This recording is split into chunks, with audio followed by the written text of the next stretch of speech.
விஜயமகாதேவி பாகம் 1 அத்தியாயம் 21 குகையில் அலறிய குரல்.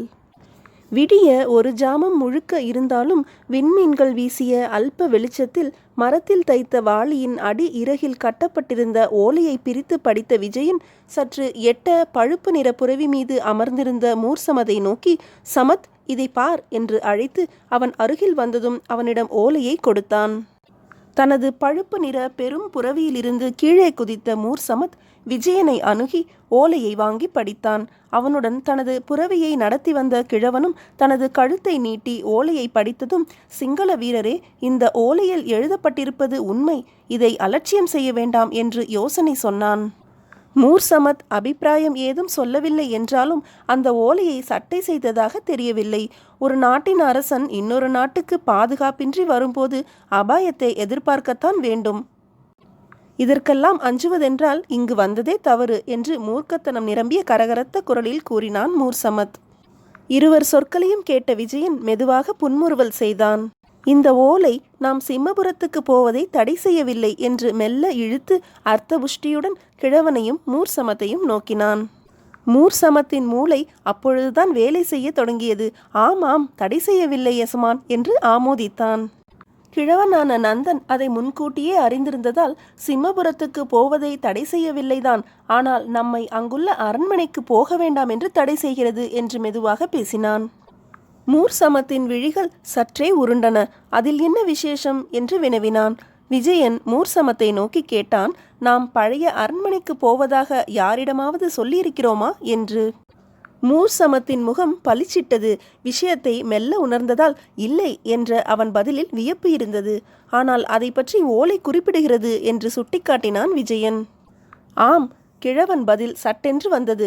"இந்த ஓலையை அனுப்பியவனுக்கு நீங்கள் போகும் ஊர் மட்டுமின்றி இடமும் தெளிவாக தெரிந்திருக்கிறது" என்று தொடர்ந்து சொன்னான் படகோட்டி கிழவன். கிழவன் சொற்களை ஆமோதிப்பதற்கு அறிகுறியாக தலையை அசைத்த விஜயன், "பெரியவரே, இதிலிருந்து இன்னொரு விஷயமும் தெரிகிறது" என்றான். "என்ன வீரரே?" கிழவன் குரலில் சிறிது குழப்பம் தெரிந்தது. "நான் யாரை தேடி கலிங்கம் வந்தேனோ அந்த மனிதன் இருக்கும் இடமும் தெரிகிறது. அவன் பழைய அரண்மனையில்தான் இருக்க வேண்டும். நாம் அவனை பார்ப்பதை தடை செய்ய யாரோ முயலுகிறார்கள். அவ்வாறு முயலுபவன் சோழர்களை சேர்ந்தவன், என் மனத்தையும் அறியும் திறனும் வாய்ந்தவன்" என்று விளக்கிய விஜயன், "சரி, வாருங்கள், மற்றவற்றை சிம்மபுரம் சென்றதும் சிந்திக்கலாம்" என்று கூறிய அவன் மரத்தில் தைத்த வாளியையும் ஓலையையும் தன் கையில் சொருகிக் கொண்டு தனது கரிய புரவி மீது ஏறினான். மூர்சமத்தும் தனது புரவி மீது ஏறிக்கொண்டதும் மூவரும் லாங்குனியா நதிக்கரை ஓரமாக சென்ற சிம்மபுர நெடுஞ்சாலையில் விரைந்தனர். இப்படி 2 நாழிகைகள் பயணம் செய்ததும் அதுவரை நெடுஞ்சாலை பக்கமிருந்த புல்வெளி மறைந்து விட்டதையும் சாலையின் ஒரு பக்கத்தில் காடு அடைய முற்பட்டதையும் கண்ட விஜயன், "பெரியவரே, இந்த காடு எதை சேர்ந்தது?" என்று வினவினான். "மகேந்திர மலையை சேர்ந்ததுதான். லாங்குனியா நதி குறுகி வருவதை பாருங்கள். அந்த மலைகளிலிருந்து உற்பத்தியாகும் ரிஷிகுல்யா, வம்சதாரா, லாங்குனியா ஆகிய 3 நதிகளின் பக்கங்களில் காடுகள் மிக அடர்த்தி, திருடர்களும் அதிகம்" என்று பதில் சொன்னான் கிழவன். "நாம் சுவாமிகளின் ஆசிரமத்திலிருந்து பாதி தூரம் வந்திருப்போமா என்று மீண்டும் கேட்டான் விஜயன். "ஆம்" என்று ஆமோதித்தான் கிழவன். "இங்கு அரசகுமாரி என்னை சந்திப்பாள் என்று சுவாமிகள் சொன்னார்" என்ற விஜயன், "இங்கிருந்து சிம்மபுரத்துக்கு குறுக்கு பாதை ஏதாவது இருக்கிறதா?" என்றும் வினவினான். கிழவன் சிறிது சிந்தித்துவிட்டு, "சிறிது தூரம் போனால் இருக்கிறது. அது ஆபத்து நிறைந்தது. புரவிகள் நடப்பதும் கஷ்டம்" என்று கூறினான்.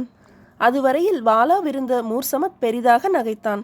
"ஆபத்தை கண்டு அஞ்சுபவரல்ல என் எஜமான். எங்கள் புரவிகள் நடக்க முடியாத பாதையை இனிமேல்தான் ஆண்டவன் சிருஷ்டிக்க வேண்டும்" என்றும் கூறினான் நகைப்பினூடே. "புரவிகள் நடக்க முடியும் என்பதற்காக கஷ்டமான பாதையில் செல்ல வேண்டிய அவசியமில்லை. ஆபத்துக்குள் நாமாக தலையை நுழைக்கவும் தேவையில்லை. நமது சாமர்த்தியத்தை இங்குள்ளவர்களுக்கு நிரூபிக்கவும் நாம் வரவில்லை" என்று கிழவன் இடக்காக பேசினான். இதனால் வெகுண்ட மூர்சமத் தனது பழுப்பு நிற பெரும் புரவியை கிழவன் புரவி மீது நோக்கி நகர்த்தி கிழவனை தூக்கப் போனான். "சமத்" என்று விஜயனின் எச்சரிக்கை குரல் மூர்சமத்தின் கைகளை தேக்கியது. "எசமான், இவர் புரவி கரடுமுரடான பாதையில் நடக்க முடியாவிட்டால் அவரை தூக்கி எனது புரவியில் வைத்து கொள்ளலாம் என்று பார்த்தேன்" என்று சமாதானம் சொன்னான் சமத். "என் புரவி கரடுமுரடான பாதையில் நடக்காதென்று யார் சொன்னது?" என்று கடுமையுடன் கேட்டான் கிழவன். "குறுக்கு வழியில் போக முடியாதென்று நீர்தானே தடுத்தீர்" என்றான் சமத். "தடுக்கவில்லை, உள்ள ஆபத்தை சுட்டி காட்டினேன். உங்கள் தலைவிதி சரியில்லை என்றால் உங்களை யாரும் காப்பாற்ற முடியாது என்று சினந்த கிழவன், சரி வாருங்கள் வழிகாட்டுகிறேன் என்று முன்னால் தனது புரவியை நகர்த்தினான். அதற்கு பிறகு மூவரும் பேசவில்லை. பயணம் மிக மௌனமாகவே நடந்தது.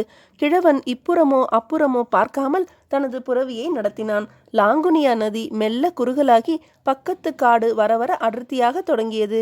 மகேந்திர மலையின் கடைசி பகுதியின் பெரும் பாறைகளும் இடையே செங்குத்தாக வளர்ந்திருந்த சந்தன மரங்களும் ஏதோ வீரர்கள் அணிவகுத்து நிற்பதை போன்ற பிரமையை ஏற்படுத்தின. விடிய இன்னும் 2 நாழிகைகள் இருந்ததன் விளைவாக மிக கருத்துவிட்ட சூழ்நிலை பக்கத்து காட்டு பகுதியை பயங்கரமாக அடித்திருந்தது.